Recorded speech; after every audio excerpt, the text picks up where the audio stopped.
This is Levels of Geeks podcast, bringing you action movie reviews from across the decades, plus box office numbers and insight like never before. And now your host of Levels of Geeks podcast, Alex and Friends. What's up, everyone? Welcome to episode number 32 of the Levels of Geeks action movie podcast. I am your host, Nate from Nate Finch Reviews, and that is my co-host, Alex Figueroa. And we are going to be reviewing a very special movie.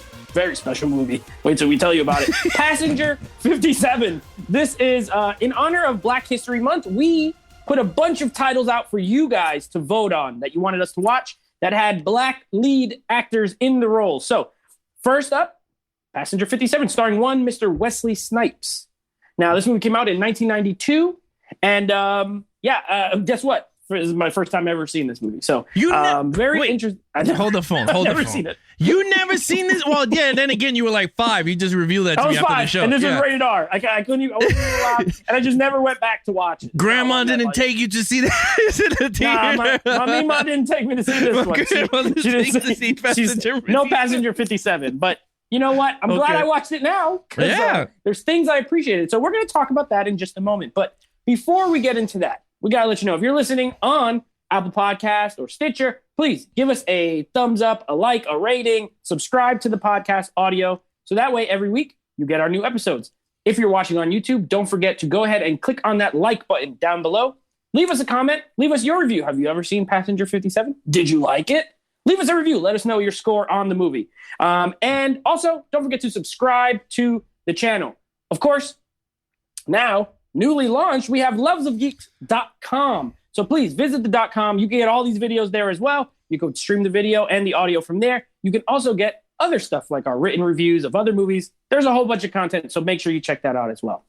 All right, Alex. Yeah. I have no idea how well this movie did because I can't wait to talk about it. I really don't know nothing. So I'm a shot in the dark. You know me. I like to guess the box office. I'm going to say this made $41 million at the box office US. That's my guess. $41 million.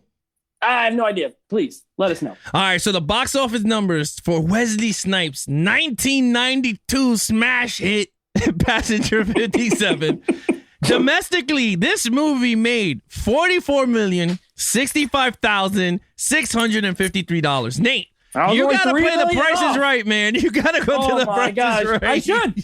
You know what? Yeah. I should. You should. All right, here we go. International, absolutely zero. So the movie never came out international. For a worldwide total of the same as the domestic, $44,065,653 on a budget of $15 million.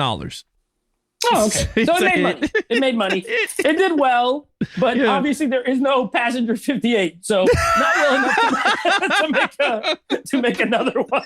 We just got this one. We just got Passenger 57. All right. Well, hey, guess what? You know what time it is? I'm going to tell you about these good old Rotten Tomato scores. Now, can I guess it? 44. Yeah. Okay. Yeah. You know what? Yeah. Hey, I love this show because every week we come up with something new. I will guess the box office. You try to guess the Rotten Tomato scores. Okay. Let's see how close you get. All right. Critically, they gave this movie a 31. Okay. Okay. And the audience score was like a 49. 49. Okay. Yeah. Hey, you know what? You're pretty good at this guessing too. So critical, 24. So you went a little high. 24%. Okay. So only 7 off, though. Not bad. And audience score, 38. Oh, wow. So you weren't far off on either one.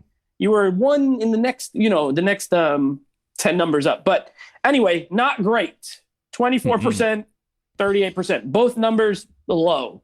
So not well received, but hey, it doesn't matter what Rotten Tomatoes says because you guys are watching this video because you want to know what we think about the movie. And that's all that matters. You just want to know if we like Passenger 57, and we're about to tell you if we like Passenger 57. So, Alex, with that being said, please. You've seen this movie, right? This is not a first time watch for you. This is not a first time. I have this movie on DVD, and I think I have it on VHS in my mom's house. So I had to watch it on Netflix. I don't have it at all. So I watched it I had to stream it So please take it away with our lead character, played by one Mr. Wesley Snipes. All right, so lead character. Okay. So Wesley Snipes was like, it was very Bruce Willis, John McClane character, right? Like he was like a security officer that teaches people like how to hijack. So if a hijack happens, he teaches you what not Fight to off do. hijackers. They made up this job just for him in this movie. Because I'm like, they definitely don't do this in real life. But like he's a security officer, but he's best at what he does to teach people on how to fight hijackers. So I'm like, okay, cool. But it's a very like Jean-Claude Van Damme style Hard Target style movie. You know what I mean? Like it's like all those 90 movies like gemmed into one, but they just threw Wesley Snipes karate into it and his and he's like very Riggs in this movie from like Lethal Weapon because he's like remembering about his wife that died. I love that part where it's all like sad and black and white. And then he's like he's punching the bags and he's remembering the like everything that's happening like when she died. Oh man. And the music to that, yo, it's like saxophone music. It's man like wah. He's like punching it. It's like mad love making music in like an action music, which was weird. It was weird. Wesley Snipes though, I gave him a 4. He was very good. It's a 90s movie, so I'm not gonna give him like this greatest acting chops because like from there he went to become Blade. So I enjoyed him in this movie. I thought it was him, you know? Yeah. So okay. Well, so that part, I love that part because it made me laugh so hard when he's like when he's having the flashback to his wife. And then you could tell why he's being mean to the lady at the airport, at the airplane. He's like, why are you being so mean to her? And it's because he didn't want her to die because his wife died. Yeah. It was kind of silly, but it made me laugh. Remember also, he said, Lisa. Yes. And like that music, it's just like old porn music from like the 70s. Like, what is this? Whose choice was this to put this like saxophone George Michael music to this scene of her getting shot at a gas station? I don't know what was going on. It was weird. Anyway, Wesley Snipes, he was fine. Yeah. I'll be honest. I've seen him in a lot of other things that I've liked him way better in. I think this was right before Demolition Man. Okay. Which we got to cover because I love him in Demolition Man. I think we are. I think we're covering it in the Stallone month. So I can't wait for that. And he's so good and he's so charismatic in that. And then, he's Blade, of course. I don't know. This is a ripoff of John McClane. Absolutely. I agree with you, except minus all the Bruce Willis personality that he has in that role. Yeah. So I gave him a 3. He seemed kind of, knowing him and knowing what he can do acting wise, I was a little let down. I was expecting a little more. I like my Wesley Snipes like a little crazy. Give me something. Give me some kind of quirk. He didn't really have any of that in this movie for me. Yeah, he was pretty basic. He is very good in the action scenes, though. He's a martial artist. You can tell he studies martial arts. So all he's like, he's on the plane like doing karate on guys. It's like hilarious, but it's still kind of cool. Remember when he grabbed the golf stick? Which one? When he grabbed the golf stick and he's hitting the guy with the golf stick. Yes. Or the part in the plane where he's fighting him, where he's fighting the guy in the back of the plane where he's in the bathroom. He closes the door on him. It was very Steven Seagal. Yeah. You know how Steven Seagal, no matter what movie he's in, he can only fight one style? Yeah. That's like kind of like Wesley Snipes. Like he's a karate guy and that's pretty much it. But that's okay. I gave him a 3. All right, moving on. Main villain. Now, I mean, this guy was okay. I guess they made him British. So, he's bad because he's British. It's like, I don't understand why. I don't think they did a good job of like explaining how bad he was. You know what I mean? Like they just tell you this guy's the bad guy. Right. He's very bad. Imagine if I like came up to you and I said, hey, this guy here, he's bad. And you say, why? And I say, because he's very bad. That's pretty much what this movie did. You know what I mean? Like, it didn't really give any good. You didn't see him do anything prior to, except, escape at the beginning part, which I can't wait to talk about. He was okay, though. I thought his acting was pretty good. You know, it was very cheese. It was very 90s cheese. So you have your different, decades of cheese, right? There's 80s cheese and there is 90s cheese. And they're different flavors of cheese. This was 90s cheese through and through. And I dig 90s cheese because this is what I grew up watching. So I liked him pretty good. Not amazing. He has like a million sub bosses. A young Elizabeth Hurley popping up. I didn't even know she was in this movie. She's bad too because you know why? She's British. So I gave him a 3 as well. I don't think he was amazing, but I think for this type of movie and the role he's playing and when it was made, he pretty much fits the bill. He was twirling his mustache a little bit. But that's okay. I gave him a 3. You know, dude, this villain is like so over the top villain. I mean, this dude in the beginning runs and throws himself out of a 30-story window, lands on top of a freaking umbrella. That's my favorite part. I can't wait to talk about that part. Oh, yeah. Lands on top of an umbrella, rolls, and starts to run. But he's so serious, though. Like, I mean, he's a very mastermind. That I give him. He's a very mastermind.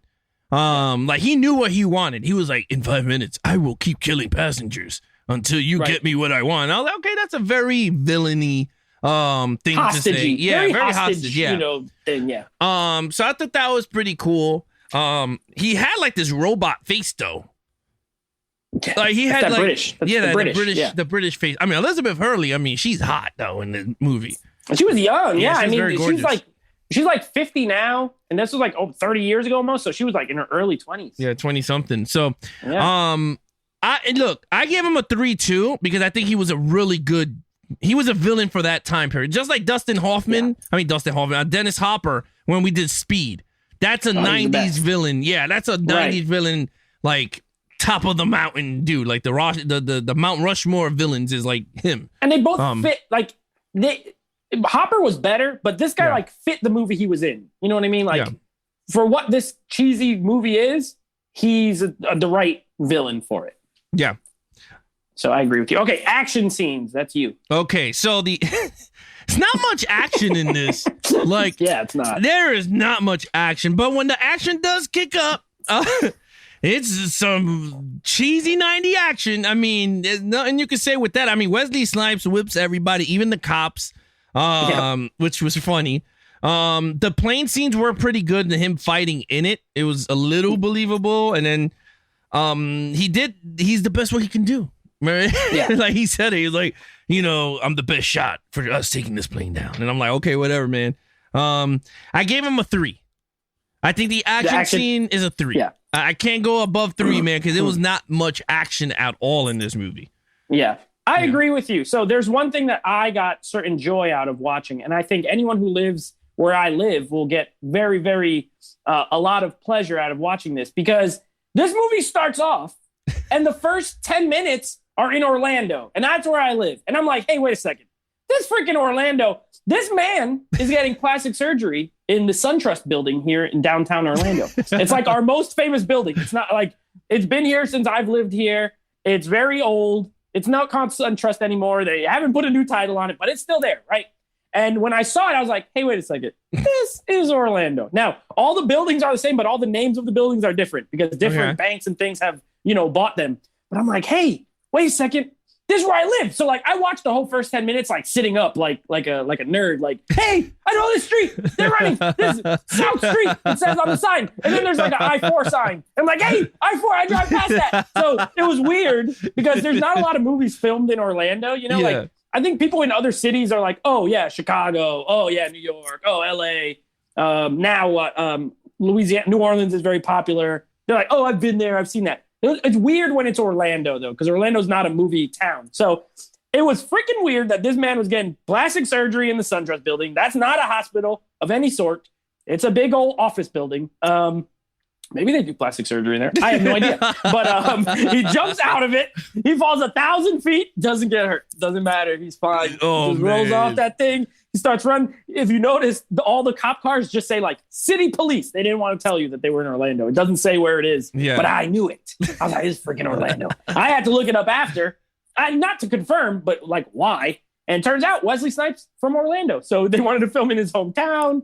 So that was neat. Also, some of the corridors filmed here in the Orlando International Airport, and the rest of them at the Sanford International Airport. So this is a very Florida movie. And the if you remember when they're at the airport in Louisiana, all that stuff was in Sanford, Florida. None of that was in Louisiana. So they didn't even go to Louisiana. So it was weird for me to watch because like I've seen these places and it's not there, but whatever, I'll go with it.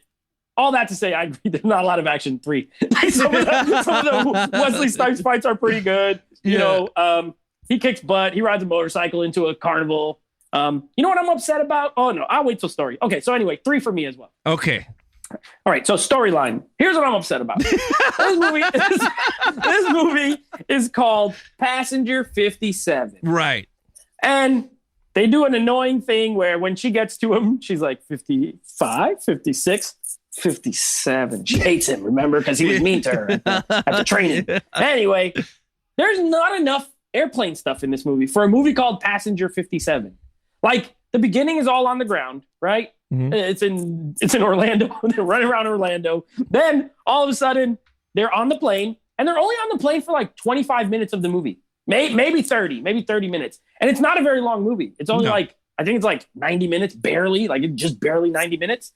So I was kind of disappointed. I've discovered after watching this, I thought about it, and I love a good like airplane thriller, right? Like Air Force One, or Flight Plan, or Nonstop, or like I'm into, because there's nowhere you can go when you're on a plane. You know, you're up in the air and you're in a plane.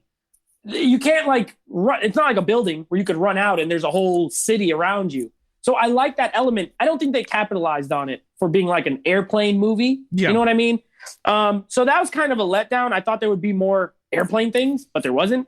With that being said, the story's very generic, very 90s basic generic action. You know, this guy's bad. We're trying to get him there. He's going to try to escape. Wesley Snipes got to stop him. That's literally the whole plot. I just told you the whole movie without details in, 10 seconds. So I gave it a 2. I think everything else I gave a 3, and it was like okay and cheesy. The story was pretty weak in my opinion.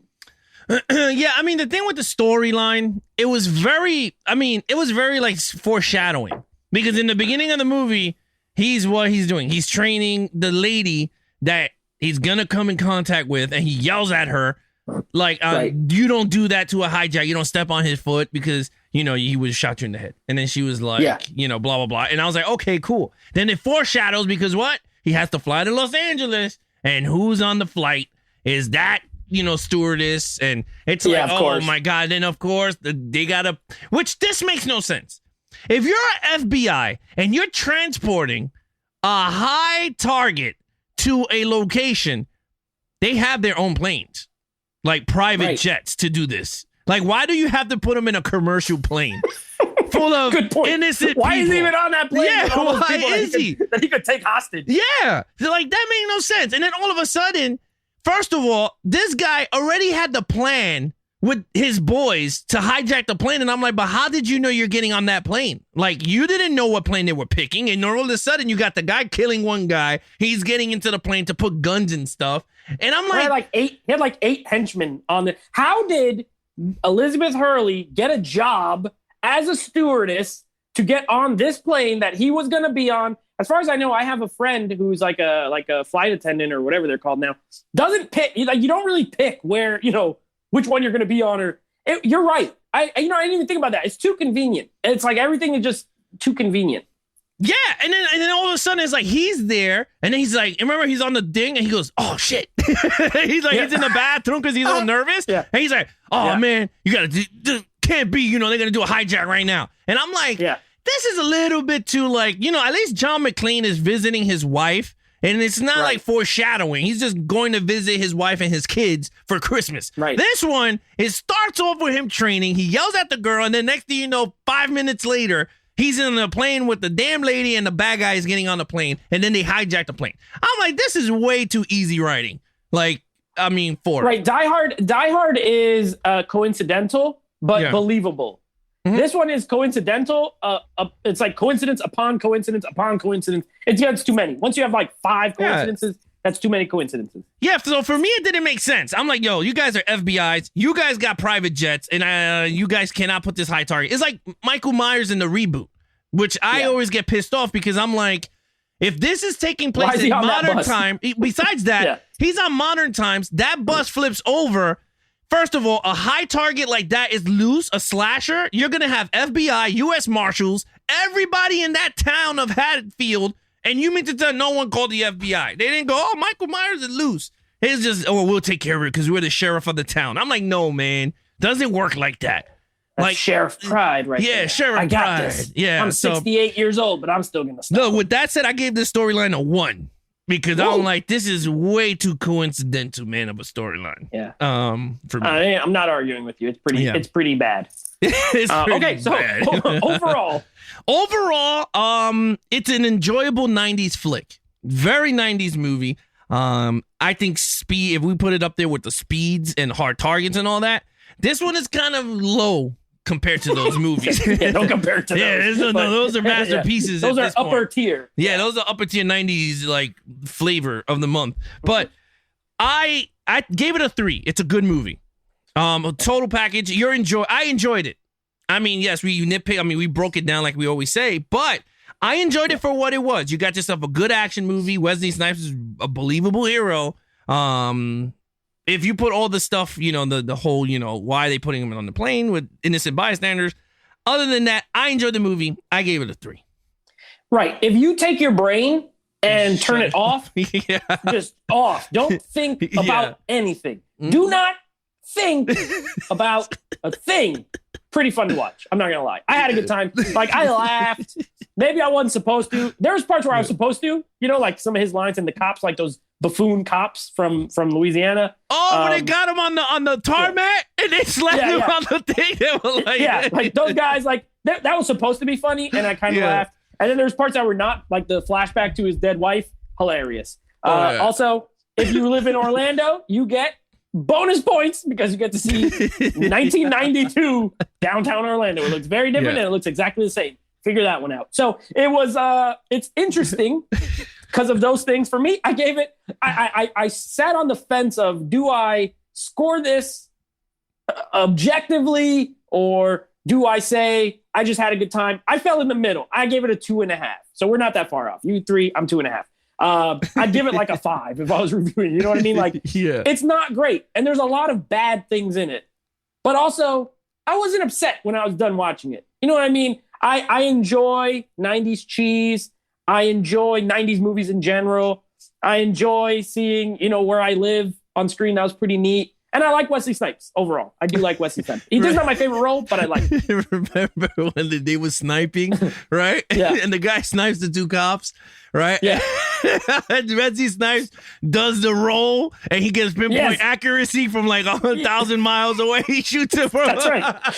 That's that moment of like, this guy's a superhero. There always has to be that one superhero moment. It's like, this sniper cannot hit, but Wesley Snipes can not only hit, but he can do a flip before doing it. He's disorientated and still, bang, got him. It's incredible. That's why his name is Wesley Snipes. So there you go. So 2.5 for me. That's my score. 2.5. So let's give our totals. For me, that is a 3, a 3, a 3, a 2, and a 2.5. That is a total of 12.5 out of 25. And wouldn't you know it, I gave it a 5 out of 10 or 2.5, and it split right down the middle, 12.5 out of 25. So that's my score. What's yours? I gave it a 14 out of a 25. I gave it a 4, 3, 3, 1, and 3. So we're close. Again, we're close. What else is new? All right. So that is the Incredible Passenger 57. Now, I know you said you have it on DVD. I don't know if this is on Blu-ray. I don't think honestly, if it's on Blu-ray and I find it for like $5, I'd buy it. I would pay $5 for this. I did watch it. If it's not, it's on Netflix. You can watch it there as well. So yeah, that is Passenger 57, the first in our Black History Month action movies. Next week, you're definitely going to want to stay tuned because next week we are going to be reviewing John Wick Chapter 3. And we are also going to be reviewing, what's the other one? I made the list and I don't remember it. I Am Legend. Will Smith. I Am Legend. That's the one we're going to be reviewing next week. I have not seen I Am Legend in a freaking long time. Because I know they had the extended cut, and I never seen that cut of the movie. I can promise you that I haven't seen I Am Legend since 2007 because I watched it at the theater and I hated it, and I never watched it again. So this will be a very interesting because that was like 14 years ago. Yeah, it's a very long time that I have changed as a movie fan, as a movie watcher. So I'm very interested to see if my thoughts on the film has changed. This one I'm looking forward to because it's been a while. So I Am Legend will be our next one. Yeah, but I agree with you because like I remember I did not like the film because I liked the original version of I Am Legend with Vincent Price. That one was it Omega Man? No, that one was The Last Man on Earth. Last Man on Earth. Okay, that was really good. That's something maybe we could tackle during October or something. But yeah, that one I really enjoyed. But they do have passenger. It was vampires in the book. Yes. And in this movie, it's video game zombies. CGI. They don't even look real. Yeah, they look horrible. I remember that. I remember they look like trash. So I'm kind of not looking forward to that part. But I'm looking forward to seeing this. So I Am Legend. And then, of course, our 4K disc review for next week. You guys are going to want to keep your eye out because we're going to be reviewing the disc for They Live, starring one Rowdy Roddy Piper. Can't wait. Haven't seen that one in a long time. And we're going to write reviews. So again, I told you guys at the top, we will have a written review for our 4K disc on levelsofgeeks.com. Make sure you go check out the website. Right now, we already have reviews up for Mad Max, The Little Things. You could read our written reviews there. And also check out everything that's on there. All our videos, the streams, merch, everything is there. So please check out the website. Yeah, so if you want to check out all our social media platforms, follow Nate over on Instagram at NateFlix Reviews, or check out his podcast at NateFlix Movie Reviews over at Apple Podcast, Stitcher, Google Play, anywhere you listen to your podcast on. And of course, anything Levels of Geeks. Follow us on Twitch, Twitter, Instagram, YouTube, Level of Geeks across the board. And that's it. And if you're watching us on YouTube, please hit that like button, hit those bell buttons. So every time we're live, Monday, Wednesdays at 9 p.m., or we drop reviews Thursday, Friday, Saturdays, you guys will be notified. Until then, I hope you enjoyed this episode of Passenger 57 from 1992. That was a fun one. Yeah, this is actually a pretty fun one. We were way goofy tonight. But with that said, guys, I'm your host, Alex Figueroa, and that is Nate from NateFlix Reviews. Be awesome to each other and geek out.